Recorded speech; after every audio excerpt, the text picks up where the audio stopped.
시청해주시는 시청자 여러분, 한 주간도 안녕하셨습니까? 오늘이 벌써 9월 3일이네요.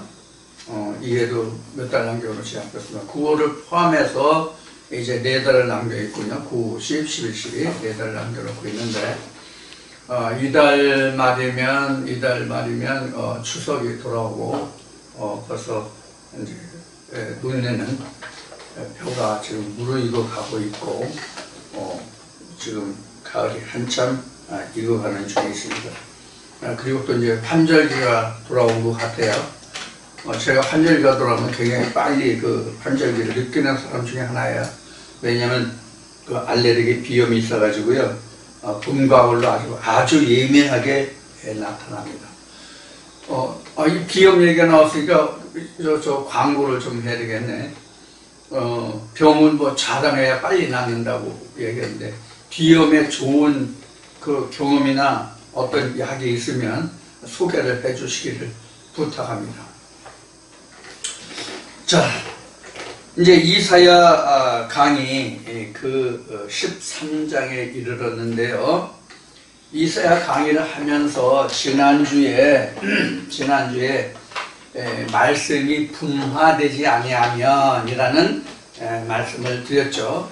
그것이 이제 모압과 암몬에 관해서 말씀드리게 되어서 말씀의 분화를 이야기했습니다.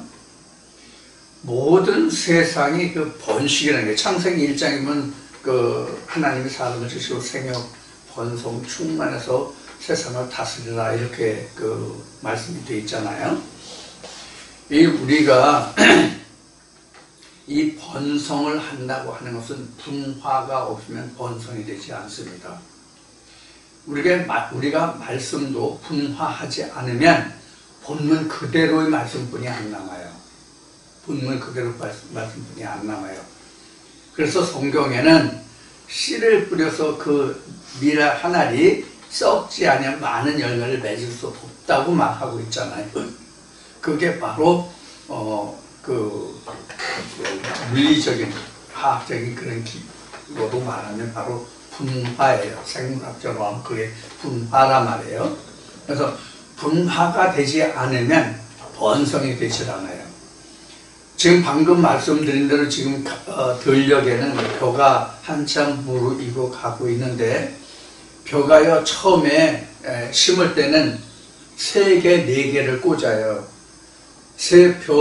알 3개, 4개가 그러니까 땅에 떨어지는 거죠. 그게 보통 30포기, 40포기가 돼요. 그러니까 하나에 보통 7, 8개의 그 번식이 나온단 말이에요. 이게 분화란 말이에요. 우리도 그 방금 말씀드렸고 지난주에도 말씀드렸듯이 분화가 되지 않으면 본문 그대로의 말씀만이 자기 마음속에 있고, 그 말씀으로 연관돼서 그 말씀이 그 연관되는 그 모든 말씀들의 총화를 내가 알 수가 없어요. 이 분화에 관해서 말씀드린다면 사실은 창세기 1장 1절이 분화가 되어서 성경 66권이 되었다 이렇게 말할 수 있는 거거든요. 그래서 분화가 되지 않으면 열매를 맺을 수가 없어요. 번성이 안 돼요. 즉 내가 자라날 수가 없다는 얘기예요. 그래서 우리는 말씀을 분화시켜야 돼요. 분화시켜야 된다. 그 분화시켜야만 거기에서 우리가 뭐를 얻을 수 있냐면 이씨와 이샤를 얻을 수 있어요. 이씨와 이샤를 얻을 수 있어야 하나님이 말씀하시는 정상적인 아들을 얻을 수 있는 거예요. 그것이 그 소돔과 고모라 성에서 모압과 암몬, 룻의 그 두 딸이 왜 그런 이름을 받게 되었는가 하는 것에 대해서 말씀을 드릴 때 그런 말씀을 드리게 됐으니까 여러분들이 꼭 그 말씀을 명심하시고, 또 이제 이런 말씀이 나왔으니까 여러분들 앞에 당부드리고 싶은 것은 무엇인가 하면, 이 말씀을 듣는 그 자체는요 이 말씀을 듣는 이 자체는요, 출애굽을 하기 위함이에요. 출애굽을 하기 위함이에요. 그럼 우리가 신학적으로 말하면 출애굽은 이미 모세 때에 이스라엘 백성들이 했던 그것을 우리는 출애굽으로 여기고 있거든요. 그럼 이 출애굽의 그 기원을 따져 올라가면 이 출애굽의 기원이 뭐냐 하면요, 우리가 가장 먼저 우리가 표면적으로 쉽게 우리가 보여줄 수 있는 것이 바로 노아의 홍수 심판이에요. 그럼 노아의 홍수 심판의 그 근거가 되는 것은 바로 무엇이냐면, 조금만 더 올라가면 그 아브라함에게 그 야곱과 에서 두 아들이 있잖아요. 이게 바로 홍수 심판의 근원이고, 더 올라가면 이것이 창세기 4장이고, 그것이 더 올라가면은 바로 뭐냐면 그 사람의 코에 생기가 들어가는 거예요. 사람의 코에 생기가 들어가면서부터 그 생기가 분화돼서 내가 하나님 것과 그 사단의 것을, 하나님 것과 세상의 것을 분류할 수 있는 것이거든요. 그래서 그 아담과 하와가 선악과를 따먹은 후에 벗은 것을 알게 되죠. 이 벗은 것을 알게 되는 것이 최초의 분화예요. 이것이 최초의 분화라고.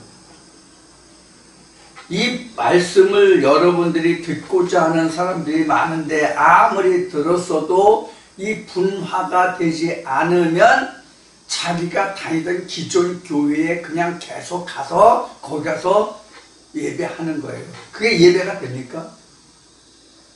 예배라는 뜻이 뭐예요? 요한복음 4장에서 예배라는 뜻이 뭐예요?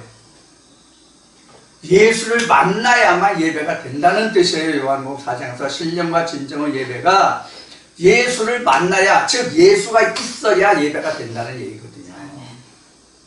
그럼 예수 없는 교회에 가면은, 예수의 말씀을 가지고 예수의 없는 곳에 가면은 예수를 죽이러 가는 거잖아. 하나님의 아들을 죽이러 가는 거잖아.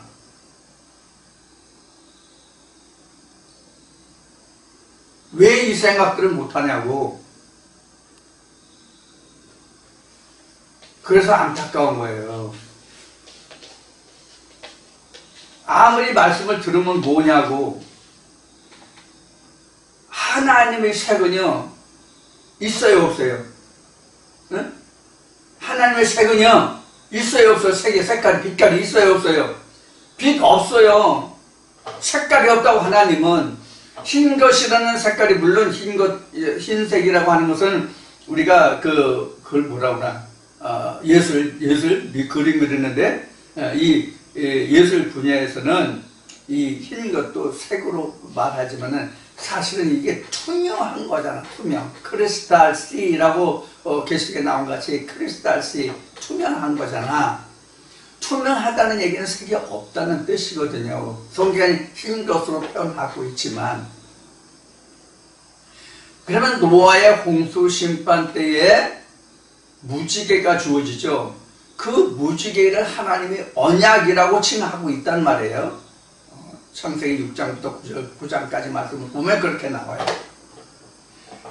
그러면 하나님이 한 분이신데, 하나님의 사상들이 이렇게 많은 색깔들이 있구나 하는 것을 알아야만 내가 거기서 하나님의 본색을 찾아 나설 수 있는 거예요.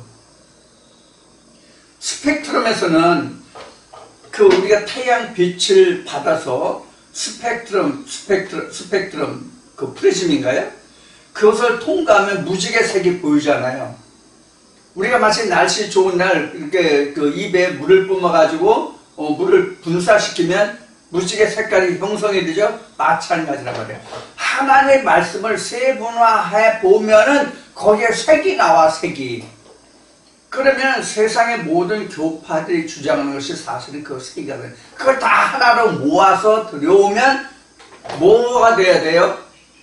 실제 색상에서는 빨주노초, 파남보가 무지개색인데, 빨주노초, 파남보 모든 색을 어떤 비율로 섞으면 어떤 색이 되는지 나는 모르겠어요. 자, 그래서 우리가 하나님을 색이 없는 투명한 것으로 볼 수 있는 거예요. 투명하다는 얘기는 바로 뭐냐 하면은 하나님과 내가 하나 됐다는 뜻이 투명하다는 얘기예요. 그걸 만들어가는 거예요. 하나님과 나와의 관계가 끊어진 것을 다시 이어져 가면 하나님과 내가 하나가 되면 색이 없는 거잖아. 내 색이 하나님 색이고 하나님 색이 내 색이면 색이 없는 거잖아. 그런데 여기 가서 이 색을, 저기 가서 저 색을, 저기 가서 거기 가서 또 그 색을 이렇게 다 하면 이게 무지하게 많은 색이 된다고.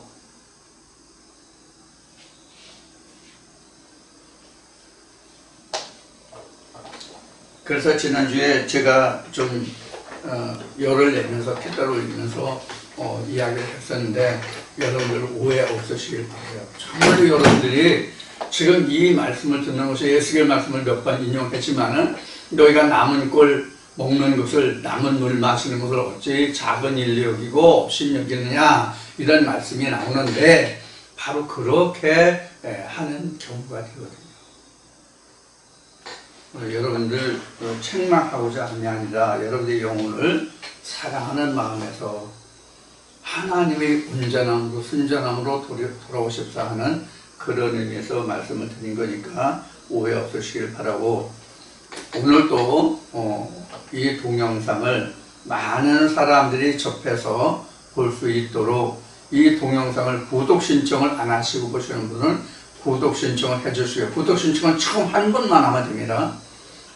그러면 그 많은 사람들이 볼 수 있는 계기가 되는데, 특히 여러분들이 이 동영상을 보실 때 좋아요 엄지 위로 올린 게 있잖아요. 엄지 위로 올린 게 있고 아래로 한 게 있는데 엄지 위로 올린 것을 클릭을 해주시면 한 번만 하시면 됩니다. 클릭을 한 번만 해주시면 됩니다. 그리고 동영상마다 해주시면 됩니다. 좋겠습니다. 그래서 많은 사람들이 이 동영상을 접할 수 있도록 여러분들이 전도의 일환으로 좋아요를 꼭 눌러주시길 오늘도 당부를 드리고, 이사야 강의 13장 그 첫 시간으로 돌아가겠습니다. 아모스의 아들 이사야가 바벨론에 대하여 받은 경고라.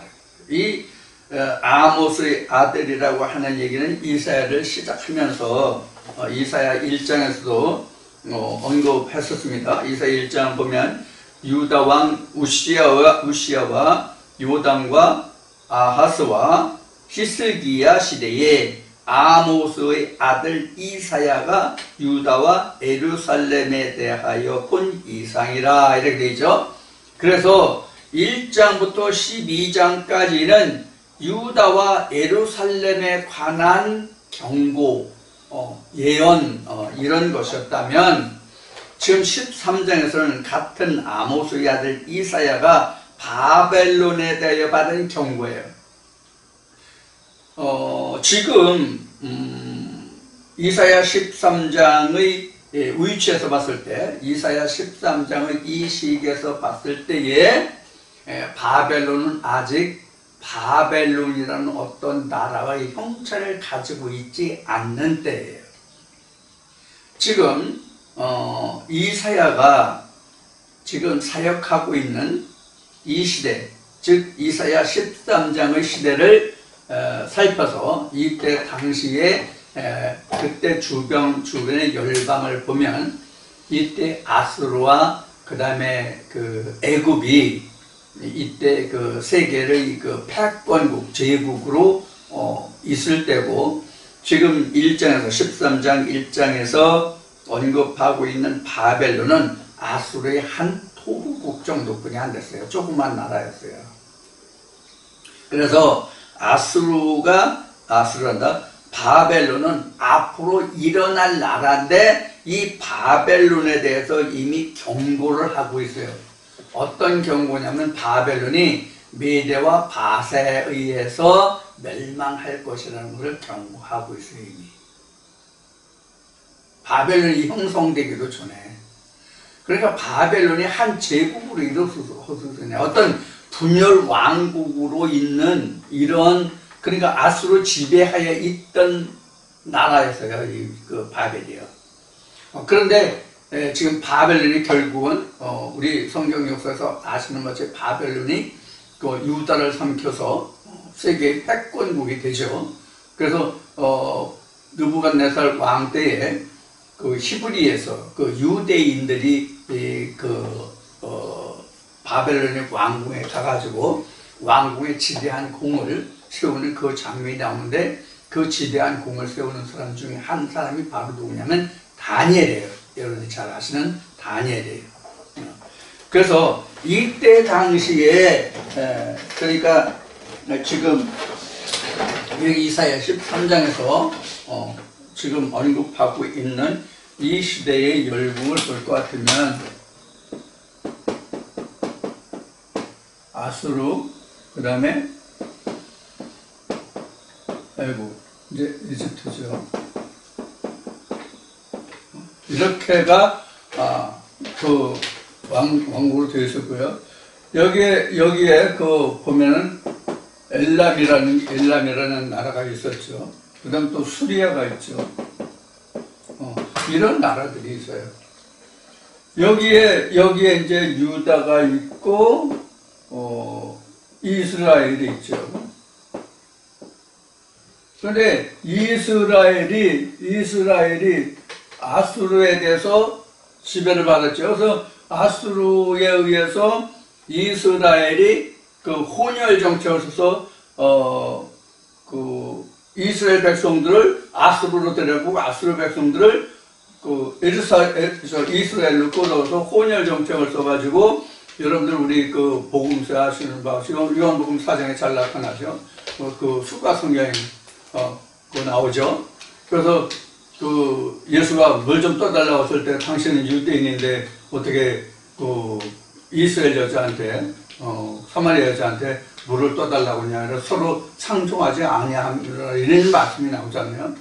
이게 바로 이제 같은 야고보 후예들 형제들 국가지만 아수르에 의해서 피가 섞였기 때문에 같은 종족으로 보지 않고 이민족으로 생각했었어요, 유다가. 이제 그런 역사가 있었던 것이죠. 그래서 이 이스라엘이 엘람이나 이런 사람들과 또 아수르에서 유다를 침공하려고 했던 역사들이 지금 12장까지 우리가 보았던 역사들이에요. 그런데 이제 이런 나라들을 다시 11장, 12장에서 특히 11장에서 또 10장에서 이들을 다시 불러 모으리라고 말씀하신다는 거예요. 원건각절 이들을 다 불러 모으시라고 모을 것이라고 하나님이 말씀하신단 말이에요. 이사야 입을 통해서.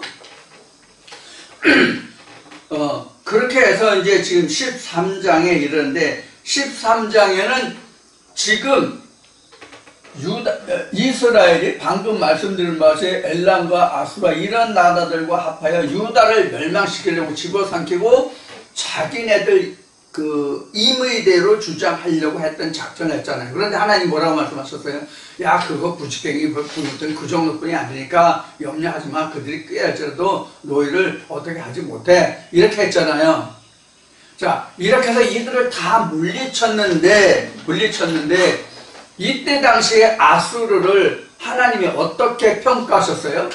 하나님이 내가 내 백성을 치리하려고, 내 백성을 바로 교정시키려고 내가 너를 부리는 하나의 막대기, 작대기로 사용했는데, 네가 스스로 교만해지고 높아져서 내가 이런 일을 하고 저런 일을 했는데 그 누구도 나한테 대들은 적이 없고 뭐니 없다. 그래서 새 집을 내가 옮겨오는 것과 같이 내가 저들을 다 어떻게 했다. 이렇게 이제 나오잖아요. 하나님이 이를 책망하셨죠. 그래서 이제 아수르의 시대는 지고 이제 바벨론이 등극하게 되는 거예요. 여기서 우리가 먼저도 얘기했지만 지금 아수르가 있고요. 그 다음에 바벨론이 있고요.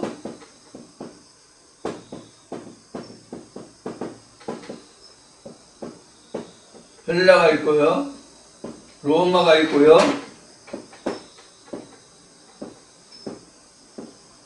분열 왕국이 있어요. 요거는 여러분들이 꼭 머릿속에 좀 염두에 두고 들으셨으면 좋겠어요. 요거는 꼭 염두에 두고 들으셨으면 좋겠어요. 그래서 지금 요한복음 4장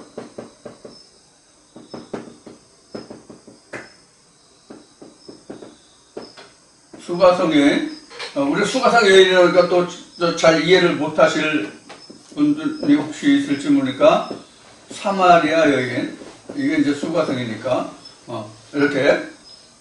근데 그때가 이제 로마 제정 시대잖아요. 이때가 예수 왔을 때가. 그래서 요 요한복음 4장 수가성 여인에게 내 남편 데려와. 그러니까 없어요 그랬죠. 없어요. 나 남편 없어요. 수가성 여인 남편 데려오니까 없어요 그랬어요. 예수는 뭐라고 그랬어요? 그래 내가 없다는 말이 맞아. 그런데 실상은 남편이 몇이나? 5이다 그랬어요. 남편 5이라는 게 무엇이냐면 이게 5이에요. 이렇게. 여기 다 신이 있었죠. 압수르 신, 바벨론 신, 베데, 바사, 헬라 신, 로마 신 다 있었잖아요. 신 없는 데가 없었잖아요. 이런 신을 섬겨왔었다는 얘기. 근데 이거 다 네 남편 아니다 이런 얘기란 말이에요. 응? 이런 얘기란 말이에요. 이게 오늘날로 이야기하면 이게 바로 뭐냐면 사상이에요. 사상.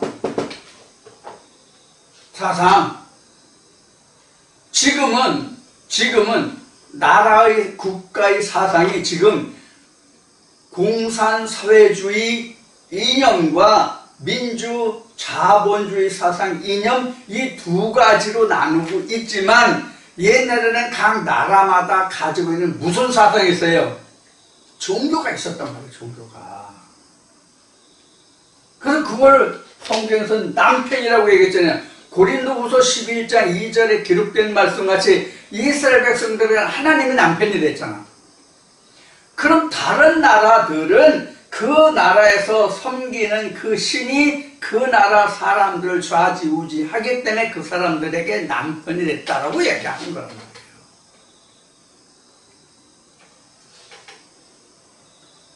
그래서 이스라엘 백성들이 전쟁하러 갈 때마다 항상 누구한테 묻고 나왔어요? 하나님께 묻고 나왔잖아요. 오늘 전쟁을 하러 가리까 말이까?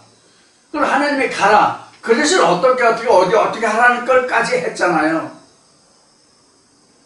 가나안 정복을 잘 보시라고. 여호수아서에 어떻게 됐는지. 우리가 지금 이 말씀을 섭렵하는 것은 가나안 정복을 하고자 함이잖아요. 현재 우리가 가나안 정복은 어떤 것이 가나안이냐고.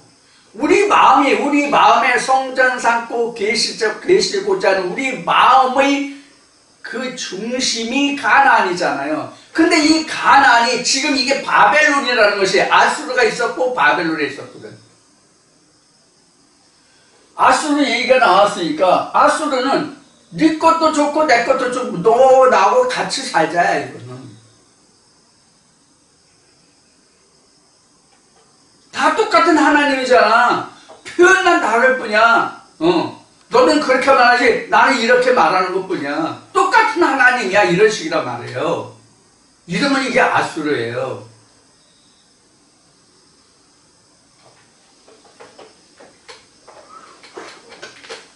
이때 당시에 이사야가 사역하던 이때 당시에는 실제 아수도 있었고 애국도 있었고 뭐 이런 나라들이 이제 역사적으로 쭉 이제 흘러가잖아요. 근데 여기 한 가지 특징을 보면 성경이 이렇게 하는데 여기 한 가지 빠진 게 실제 큰 나라 역할을 했는데 빠진 게 뭐예요? 어떤 나라가 있어요? 애국이라는 게 지금 이게 빠져 있다고. 애국이라는 나라가 빠져 있다고.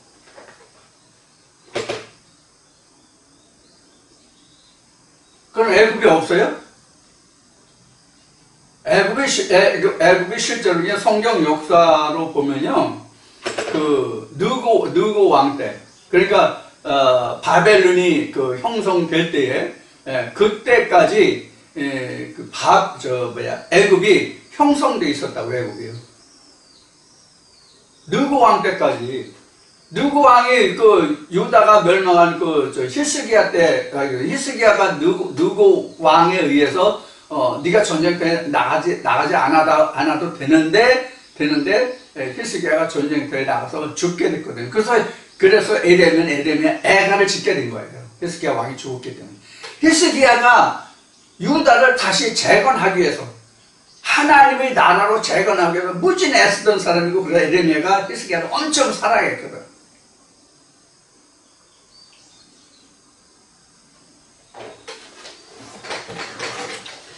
그래서 애굽이 빠졌는데, 이 애굽이 왜 빠졌는데, 애굽은 항상 우리에게 존재한단 말이에요. 실제 역사상으로는 성경에서 이게 BC 594년인가 느고 왕 때 멸망한 것으로 돼 있어요. 성경 역사를 보면. 또 오늘날 이집트 있잖아. 근데 성경 역사서로는 BC 594년인가에 멸망한 걸로 돼 있다고. 느고 왕 때. 자, 이 애굽은 세상의 역사가 어떻게 변하든지 간에, 애굽이 있든 없든지 간에 애굽은 사실상 우리가 존재한다. 그게 바로 뭐냐? 우리 육체란 말이에요.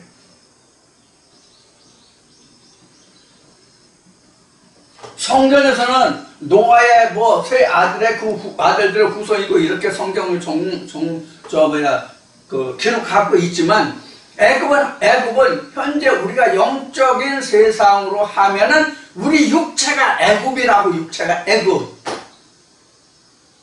그래서 애굽은 영혼이 있어요. 애굽은.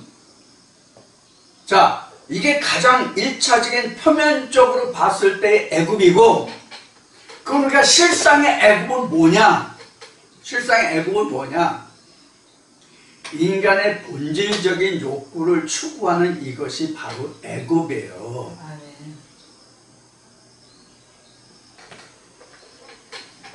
그래서 교회마다 다 가장 우리 연약한 부분이 뭐예요? 물질이잖아요. 그래서 물질의 축복을 가장 좋아하잖아, 사람들이 가면. 그래서 교회마다, 사람들마다 가장 미혹되고 현혹되는 게 뭐예요? 고린도전서에서 얘기하는, 고린도전서 12장에서 14장까지 얘기하는 그 은사론이 여러 가지가 있잖아요. 그래서 사람들이 이 은사를 좋아하는 거야, 사람들이. 이게 애굽지향적이야. 그래서 바울은 뭐라 그래? 이런 모든 것이 다 하나님이 계시다는 증거일 뿐이지 이것이 구원의 표는 아니라고 그러잖아. 예수도 그러잖아. 이 패역한 족속들아, 내가 더 이상은 기적과 표사를 행하지 않겠다. 한 가지 딱 보여줄 것이 있다. 뭐다? 요나의 표적이다. 이 요나의 표적이 니누인데, 이게 아수르의 아수르의 수도가 니누예요, 사실은. 그때 당시 역사를 보면요. 자, 이제 우리가 성경을 역사적으로 볼 것이냐, 하나님의 영적인 면으로 볼 것이냐에 따라서 이제 많이 우리가, 저때는 하나님이 그 성경을 역사적으로 본다면은 이제 세계사 공부하는 지난날 과거사를 공부하는 거에 불과해. 그래서 저는 역사에 참 둔감하기 때문에 역사를 잘 모르는데, 하여튼 우리가 여기서 따져볼 것은 바로 이런 겁니다. 지금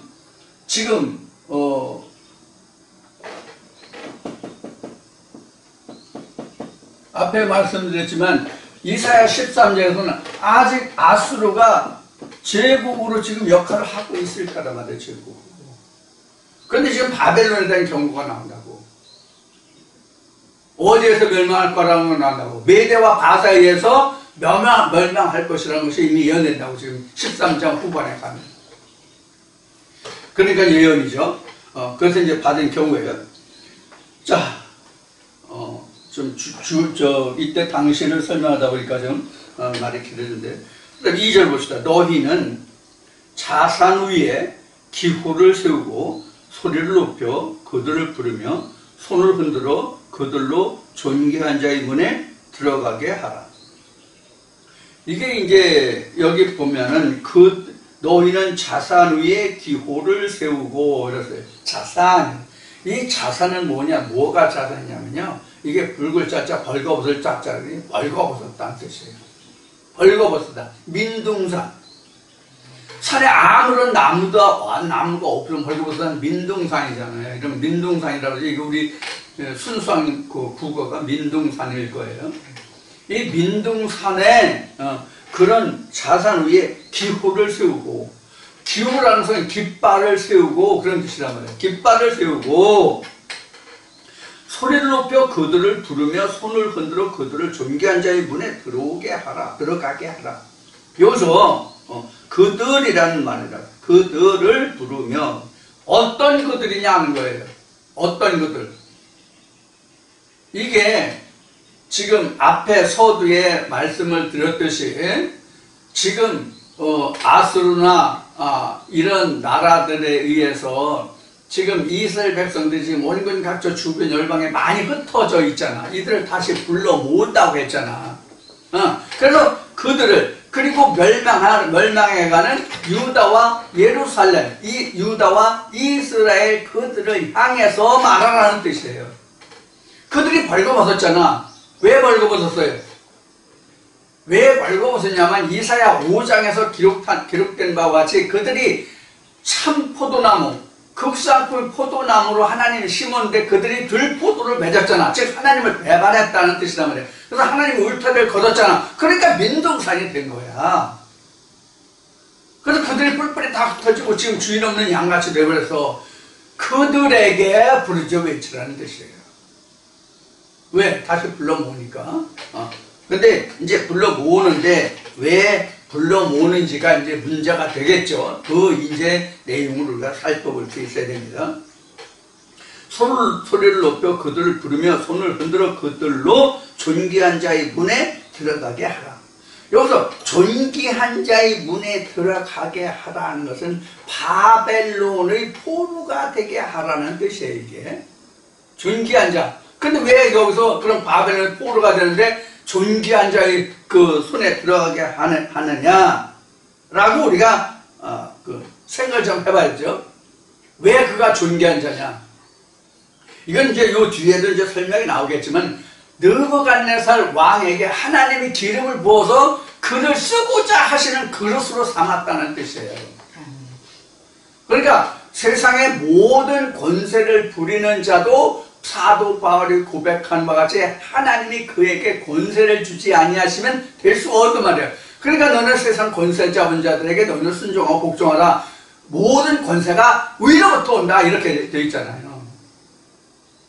그런데 이것을 아수르가 이미 하나님의 몽둥이와 작대로 그가 쓰임 받았는데 교만했잖아요. 그럼 느부갓네살을 왜 망했어요? 느부갓네살도 자기가 금신상을 세웠잖아. 금신상을 세워서 자기가 처음부터 머리끝부터 발끝까지 자기가 금신상이 되려고 했던 거잖아. 이게 오만과 교만이라고 말이야. 아수르가 똑같다. 그래서 멸망하잖아. 응?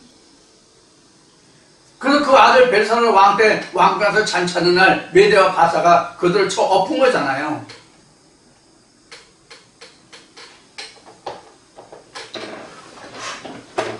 우리도 마찬가지예요. 우리도. 그래서 성경에 보면 편안하다 안전하다는 때가 나오잖아요. 편안하다 안전하다는 때에 해산의 고통이 온 것 같다 하고 나오잖아요. 우리가 영적으로 말이죠. 부딪힘이 없고 싸움이 없고 평안하다 안전하다 하는 신앙생활을 죽은 거예요. 100% 죽은 거예요. 이가 마치 뭐가 같냐면 창세기에서 아담과 하와가 선악과를 따먹기 전에는 벗은 것을 알았어요? 몰랐어요? 몰랐잖아요. 이거란 말이에요. 이거 요한계시록에서도 하나님의 대접자가 언제 와요? 하나님의 일곱 나팔이 온전히 끝나야만 일곱 대접 재앙이 온다고. 하나님의 말씀을 온전히 내가 듣고 그 말씀이 무엇인지를 알아야 대적이 드러난다는 뜻이에요. 그래서 14만 4천 노래를 하나님의 인침을 받지 않는 자는 이 노래를 배울 자가 없다고 그랬잖아. 요한계시록에. 7 나팔의 노래에 대해서.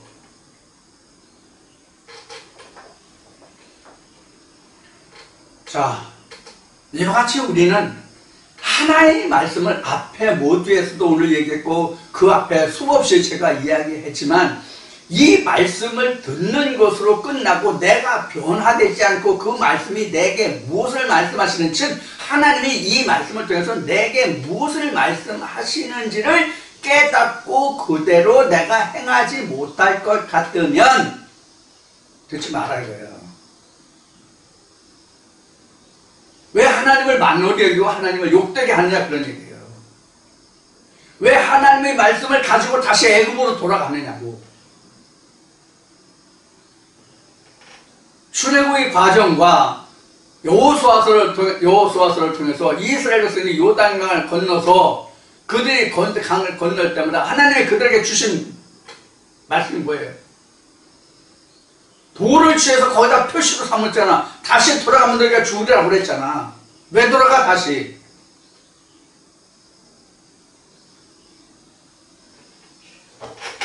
지난번에도 2번인가 3번 말씀을 드렸듯이 제가 증거하는 이 말씀을 접하지 못한 사람들도 이건 아니야, 이건 하나님의 말씀이 아니야 하고 교회 생활을 딱 끊고 집에서 혼자 하나님과 부르짖어서 해결하는 영혼들이 있는데 이 말씀을 직접 듣고도 왜 그걸 못하냐고.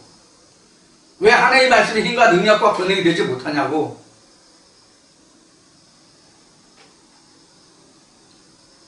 그럴 바엔 이 말씀을 듣지 말라는 얘기예요.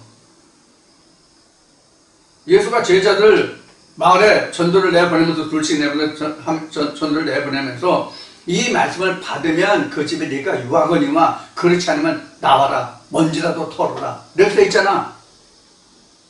그래서 지난주에도 말씀드렸죠. 가도 좋다. 가려면 내가 지금은 이렇게 들었는데 네 말이 옳다고 들었는데 듣고 보니까 넌 하나님의 말씀이 아니고 이게 하나님이야. 복음을 가지고 감당을 가라 이거예요.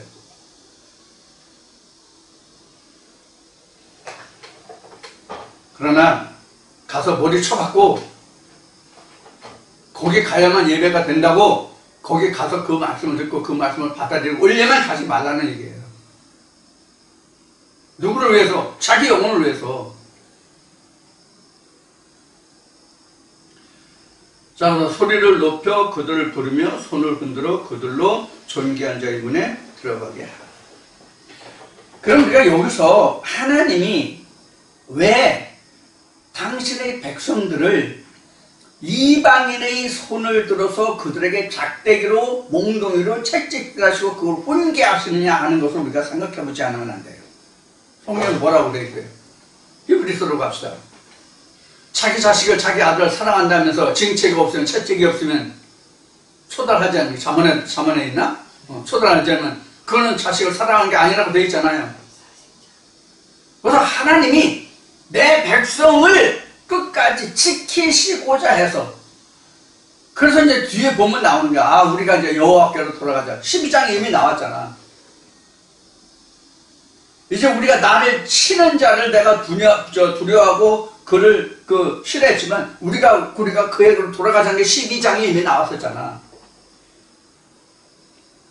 이런 징치를 통해서 하나님은 그 백성을, 즉 당신의 자식들을 다시 자기 품에 돌아오게 하시고자 함이란 말이에요. 이것을 깨닫지 못하면 영혼이 멸망이란 말이에요. 그래서 제가 안타까운 마음으로 여러분들에게 채찍의 말씀을 드리는 거예요. 내게로 오라가 아니잖아. 말씀에게로 돌아오라는 이야기지.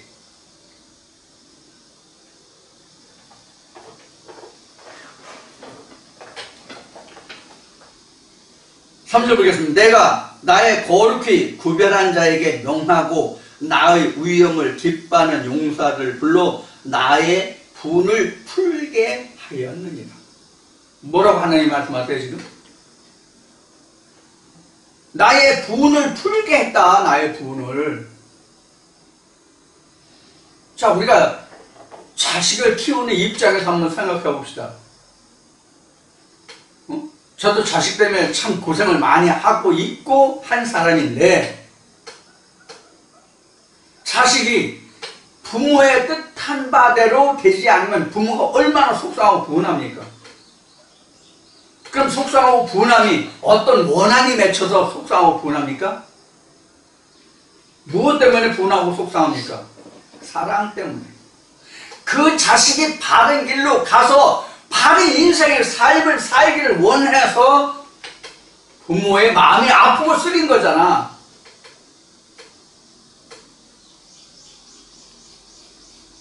저도 자식을 키우면서 자식들한테 매질도 해봤어요.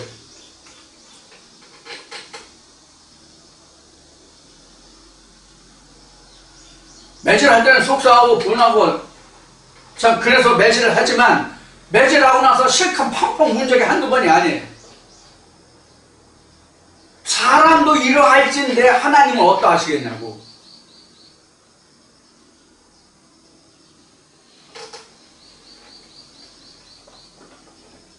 인간들이 참 이게 이상해서요, 이런 생각들을 안 해요. 자기들 자식들을 키워봤으면서 이런 생각들을 안 해. 왜 안 할까요? 왜 안 할까요? 하나님은 영이시라서 우리가 치유하기 힘들기 때문에 우리가 하나님을 그와 같이 생각하지 않는 거예요. 하나님이 예수가 말한 같이 영이 아니라 육체라서 육체가 있다고 한다면, 물론 육체가 있으면 영원한 것이 아니지만은 어쨌든 육체가 있다고 가정하고 얘기합시다. 하나님의 어떤 형질의 물리적인 어떤 존재로서의 하나님이라면은 하나님을 그렇게 우습게 여길 수 있어요?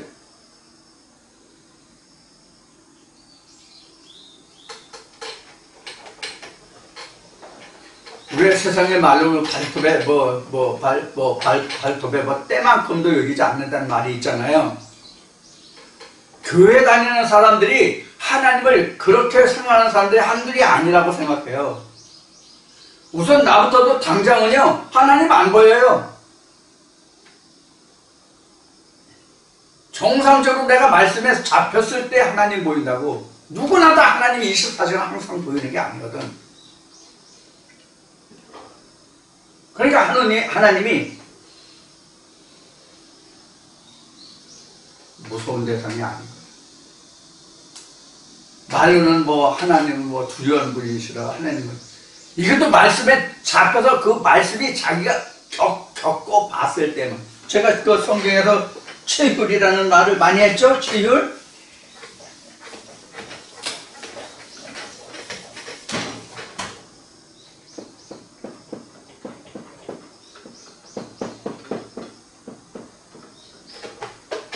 체휼. 내 몸을 피로 느낀다는 얘기거든. 피로. 이게 몸 진짜 이게 느낄 필자거든. 이게 마음심이거든요. 이게 똑같아요. 내 몸으로 느껴지는 하나님이 아니면 안 되거든. 그래서 요한복음 1장 14절에 말씀이 육신을 입지 않으면 이런 얘기예요. 말씀이 육신을 입어야 치유를 하잖아요. 그래야 하나님이 어떻게 역사하시는지를 알지. 그래서 3절은 내가 나의 거룩히 구별한 자에게로 명하고 나의 위엄을 기뻐하는 용사들을 불러. 그러니까 이때 당시에 지금 바벨론을 이렇게 처음에 들었을 때는 이들을 하나님의 거룩한 자로 누구간다를 붙드는 거예요. 여러분들 다니엘서 보면 다니엘이 그 금신상을 세우고 까불다가 그가 그 속같이 풀을 뜯으면 광야에서 얼마를 이렇게 하고 하는 거 여러분들 다니엘서 읽어보셨죠? 바로 그런 거라고요. 그리고 누구간다에서 죽고 그 아들 벨사살이 들어섰는데 벨사살이 아비 저거를 돌이켜서 그 오만하고 교만한 것을 돌이켜서 하나님께로 돌아왔는데 그렇지 못하니까 어떻게 됐어요? 하나님이 그 영을 거뒀잖아요. 그래서 바벨론이 그 아수르의 한 분지로서 한 성지로서 있다가 느고하고 애굽하고 아수르하고 이 전쟁 있을 때 연합해서 이게 아수르가 멸망하고 바벨론 왕이 바벨론 왕국이 들어선 거거든요. 바벨론 왕국이 그렇게 해서 하나님이 들어서 거룩한 그릇으로 막대기 몽둥이로 썼을지라도 느부갓네살의 하나님 앞에 겸손하지 못했기 때문에 그 왕국이 겨우 59년뿐이 지탱을 못했어요.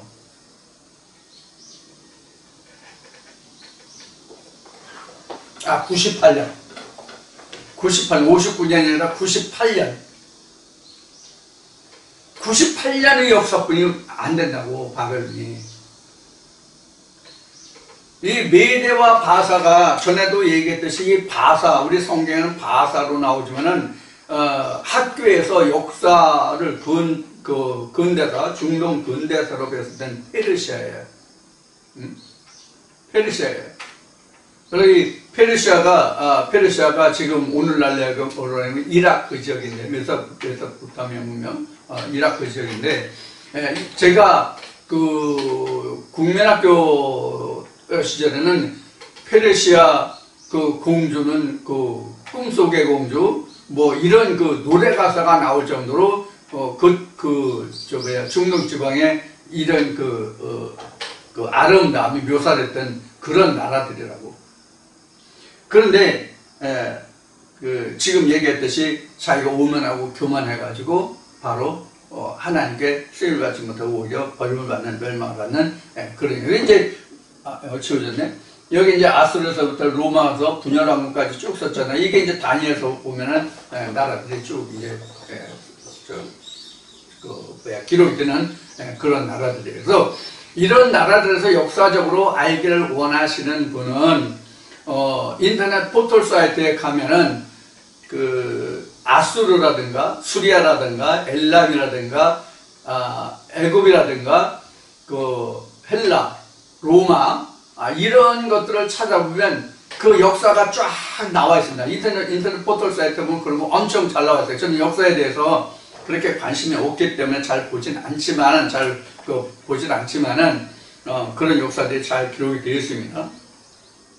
그래서 어떤 왕 때의 시작에서 어떻게 해가지고 그 나라가 세워졌고 어느 왕 때 어떻게 했었고 이런 히스토리가 잘 기록이 되어 있습니다. 그래서 역사에 대해서 알고 싶은 분들은 포털 사이트에 인터넷 포털 사이트에서 찾아보시면 잘 나옵니다.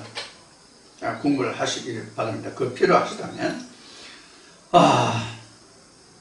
그래서 하나님이 위엄을 나타내시려고 용사들을 불러서 나의 분을 풀게 하였느니라 이렇게 했어요.